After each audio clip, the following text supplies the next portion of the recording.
ನನಗೆ 2019ರಲ್ಲಿ ಗೊತ್ತಾಗಿತ್ತು.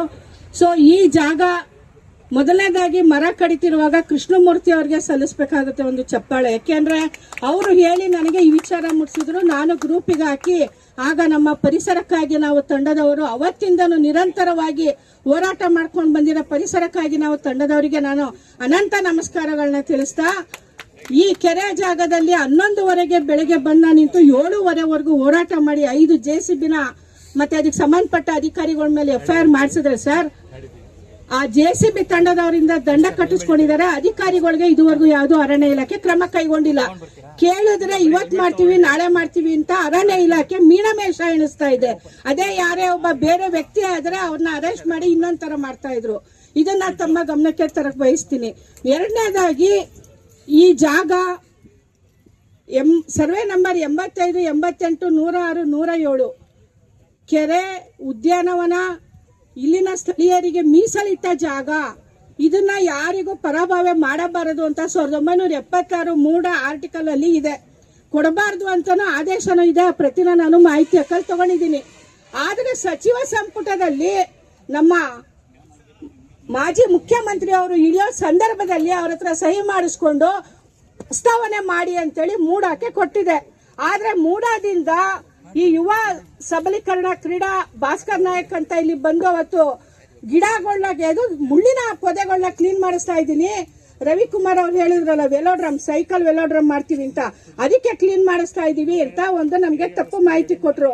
ಆ ನಂತರ ನಮ್ಗೆ ಮಾಹಿತಿ ಅವಾಗ್ಲೇ ಒಂದು ಮಧ್ಯಾಹ್ನದ ಹೊತ್ತಿಗೆ ಮಾಹಿತಿ ಬಂತು, ಇಲ್ಲಿ ಕಂಬಳ ಮಾಡಕ್ಕೆ ಆ ಭಾಸ್ಕರ್ ನಾಯಕ್ ರಮೇಶ್ ಅಲ್ಲ ಇಂಥದ್ದು ಅಶೋಕ್ ರೈ ಅವ್ರಿಗೆ ನೀವು ಆಗ್ಲೇ ಹೇಳಿದ್ರಲ್ಲ ಒಂದು ಬಾಂಬೆ ವಿಚಾರ, ಹಂಗೆ ಈ ಭಾಸ್ಕರ್ ನಾಯಕ್ ಅಶೋಕ್ ರೈಗೆ ಮಾಡ್ತಾ ಇದ್ದಾನೆ ಕೆಲಸನ.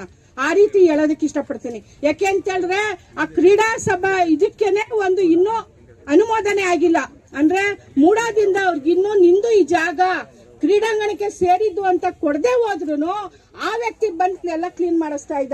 ನಾವ್ ಯಾಕೆ ಇದನ್ನ ಇನ್ನ ನಿರಂತರವಾಗಿ ಹೋರಾಟ ಮಾಡಿ ತಡಿಲಿಲ್ಲ ಅಂತ ಹೇಳಿದ್ರೆ ಇಲ್ಲಿನ ಸ್ಥಳೀಯರು ಬಂದು ನಮ್ ಜೊತೆ ಜಗಳ ಮಾಡಿದ್ರು. ಇಲ್ಲಿ ತುಂಬಾ ಗಿಡ ಗಂಟೆ ಬೆಳೆದಿದೆ, ಹಂದಿ ಅದು ಇದು ಎಲ್ಲ, ಮತ್ತೆ ಸಾರ್ವಜನಿಕರು ಮಿಸ್ಯೂಸ್ ಮಾಡ್ಕೋತಾ ಇದ್ದಾರೆ, ಇದೆಲ್ಲ ಆಗ್ತಾ ಇದೆ, ಕ್ಲೀನ್ ಮಾಡ್ಲಿ ಅಂತ ಹೇಳಿದ್ರು. ನಾವು ಉದ್ದೇಶಕ್ಕೋಸ್ಕರ ಗಿಡ ಗಂಟೆಗಳು ಕ್ಲೀನ್ ಮಾಡ್ಲಿ ಅಂತ ನಾವು ಬಿಟ್ವಿ. ಆದ್ರೆ ಅರಣ್ಯ ಇಲಾಖೆ ಅವರು ಇಲ್ಲಿ ಒಬ್ಬ ಗಾರ್ಡ್ನ ಬಿಟ್ಟಿರ್ತೀವಿ ಮರ ಕಡಿದೆ ಇರಂಗೆ ಅಂತ ಹೇಳಿದ್ರಿಂದ ನಾನು ಕೈ ಬಿಟ್ಟಿದ್ದೆ. ಆದ್ರೂ ಕಣ್ಣಿಗೆ ಕಾಣ್ದಂಗೆ ಈಗ ನಾವು ಕೂತಿರೋ ಸ್ಥಳ ಇನ್ನ 5 ಅಡಿ ಕೆಳಗಿತ್ತು.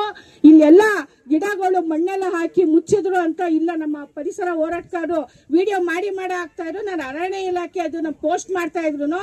ಬೇಜವಾಬ್ದಾರಿ ಅಂದ್ರೆ ಇದಕ್ಕೆ ಸಂಬಂಧಪಟ್ಟ ಜಿಲ್ಲಾಧಿಕಾರಿಯಿಂದ ಹಿಡಿದು ಅಂಡರ್ ಸೆಕ್ಷನ್ ವರ್ಗು ಎಲ್ಲಾರು ಕೈಗೊಂಬೆ, ರಾಜಕಾರಣಿಗಳ ಕೈಗೊಂಬೆ ಆಗಿ ಇಲ್ಲಿನ ಮೈಸೂರನ್ನ ಹಾಳು ಮಾಡೋದಕ್ಕೆ ಹೊರಟಿದ್ದಾರೆ. ಹಾಗಾಗಿ ನಾವು ಇಲ್ಲೆಲ್ಲರೂ ಸರಿ ಪರಿಸರ ಉಳಿಸಕ್ಕೆ ಈಗ ಕಂಬಳ ಬೇಡ, ನಮ್ಗೆ ಖಂಡಿತವಾಗಿಯೂ ಕಂಬಳ ಬೇಡ, ಮಾಡೋದಕ್ಕೆ ಬಿಡಬೇಡ. ಗೋಕುಲ್ ಅವ್ರು ಹೇಳ್ದಂಗೆ ನಾನು ಯೂನಿವರ್ಸ್ DC ಆಫೀಸ್ ಪಕ್ಕ ಗಿಡ ಹಾಕಿದೀನಿ. ಆ ಉದ್ಯಾನವನದಲ್ಲಿ ವಾಟರ್ ಟ್ಯಾಂಕ್ ಇದೆ, ಎಲ್ಲ ಇದೆ, ಬೋರ್ ಇದೆ, ನೀರೇ ಇಲ್ಲ. ನೀರ್ನ ನಾನು ಅಲ್ಲಿ ವಾಣಿ ವಿಲಾಸಕ್ಕೆ ಫೋನ್ ಮಾಡಿ ಕರೆಸಿ ಆಳುಗಳಿಗೆ ದುಡ್ಡು ಕೊಟ್ಟು ಹಾಕ್ಸೋ ಪರಿಸ್ಥಿತಿ ಬಂದಿದೆ. ಮೈಸೂರಲ್ಲಿ ನೀರಿಲ್ಲ. DK ಶಿವಕುಮಾರ್ ಅವ್ರು ಹೇಳ್ತಾರೆ ಬರಗಾಲ ಅಂತ, ನೋಡಿದ್ರೆ ವಿಜೃಂಭಣೆಯ ದಸರಾ ಮಾಡ್ತೀನಿ ಅಂತಾರೆ. ಯಾರಿಗ್ ಬೇಕು ಸ್ವಾಮಿ ಇದು? ನಮ್ಗೆ ಇಲ್ಲದೆ ಇರೋರು ಯಾರೋ ಬೇರೆ ಹೊರ ರಾಜ್ಯದವ್ರಿಗೆ, ಹೊರ ದೇಶದವ್ರಿಗೆ, ಇವ್ರಿಗೆ ನಾವು ಮೋಜು ಮಸ್ತಿ ಮಾಡ್ಕೊಂಡು ನಾವು ಮನೆ ಒಳಗೆ ಔಸ್ಕೊಂಡು ಕೂತ್ಕೋಬೇಕಾಗಿರೋ ಪರಿಸ್ಥಿತಿ ಬಂದಿದೆ.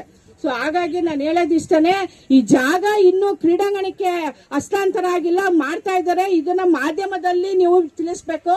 ನಾನು ಇದನ್ನ ಅವತ್ತಿಂದ ಹೇಳ್ತಾ ಇದ್ದೀನಿ, ಇದನ್ನ ಗಮನಕ್ಕೆ ತಗೊಂಡಿಲ್ಲ. ಯಾರ್ದೋ ಜಾಗನ ಯಾರೋ ಕಬಳಿಸಿ ಇನ್ಯಾರಿಗೋ ಕೊಡ್ತಾ ಇದ್ದಾರೆ. ಇದ್ರ ಬಗ್ಗೆ ಯಾರಿಗೂ ಅರಿವೇ ಇಲ್ಲ. ಅವಾಗ ತಿಳ್ಕೊಳ್ಳಿ, ಅಧಿಕಾರಿಗಳು ಅವ್ರಿಗೆ ಇಷ್ಟ ಬಂದಂಗ್ ಮಾಡ್ಕೋತಾ ಇದ್ದಾರೆ. ಹಾಗಾಗಿ ನಾವು ಇಲ್ಲಿ ಯಾವುದೇ ಕಾರಣಕ್ಕೂ ಕಂಬಳ ಮಾಡೋದಕ್ಕೆ ಬಿರಲ್ಲ. ಈಗ ಆಲ್ರೆಡಿ ಮುಳ್ಳಿನ ಗಿಡ ಅಂತ ಹೇಳ್ತಾರೆ ಜಿಲ್ಲಾಧಿಕಾರಿಗಳು, ಅರಣ್ಯ ಇಲಾಖೆಗೆ ಬಿಡ್ರಿ ಅದ್ಯಾವ್ದೋ ಬಿಳಿ ಮುಳ್ಳೊಂದು ಕಟ್ ಮಾಡಿ ಅಂತ ಹೇಳ್ತಾರೆ.